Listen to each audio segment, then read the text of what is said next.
Hello friend, আসসালামু আলাইকুম। আজকে আবার চলে আসলাম নতুন একটি রেসিপি নিয়ে।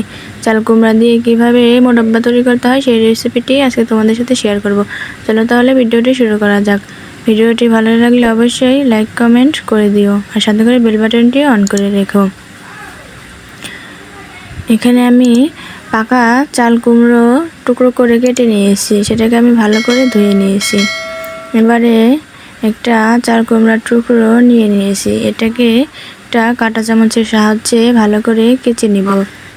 ভালো করে কেচে নিলে এর ভিতরটা ফাঁপা হবে, ফলে চিনি শিরাটা ভিতরে ঢুকতে সহজ হবে। এটাকে আমি উল্টে পাল্টে ভালো করে কেচে নিব। এবারে একটা পানির পাত্রে রেখে দেব। সেম প্রসেসে আমি আরও একটা করে নিচ্ছি, এভাবে আপনারাও করে নেবেন। এখন প্রায় সব জায়গাতেই এই চাল কুমড়া পাওয়া যায়।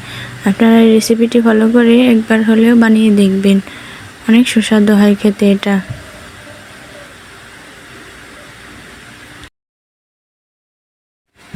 এবারে চাল কুমড়ার টুকরোগুলোকে আমি ভালো করে চেপে চেপে অন্য একটি পাত্রে তুলে নিব।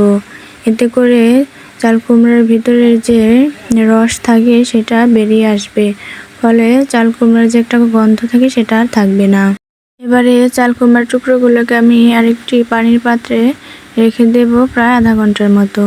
আধা ঘন্টা পর এই চাল কুমড়ার টুকরোগুলোকে আবারও ভালো করে চেপে চেপে একটি পাত্রে তুলে নিব।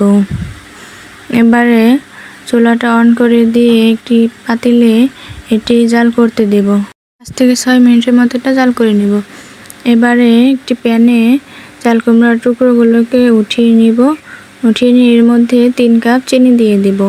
চাল কুমড়ার টুকরোগুলো যেহেতু গরম ছিল, তাই দেখতেই পাচ্ছেন চিনি অনেকটা গলে গিয়েছে। এবারে প্যানটি চুলার মধ্যে বসিয়ে দেব। চুলাটা লো হিটে রেখে জাল করে নেব 10 মিনিটের মতো। হালকা নাড়াচাড়া করে দেব। এবারে 10 মিনিট পর এই চাল কুমড়ার টুকরোগুলোকে উল্টে দেব, যাতে করে শিরাটা ভালো মতো ভিতরে ঢুকতে পারে।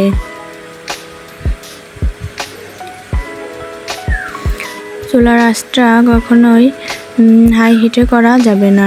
এবারে আমি এর মধ্যে দিয়ে দিয়েছি 4টি এলাচ। আধা ঘন্টা পর এটিকে আমি আবারও উল্টে দিচ্ছি। দেখতেই পাচ্ছেন আমার মোরব্বাটি প্রায় হয়ে গিয়েছে।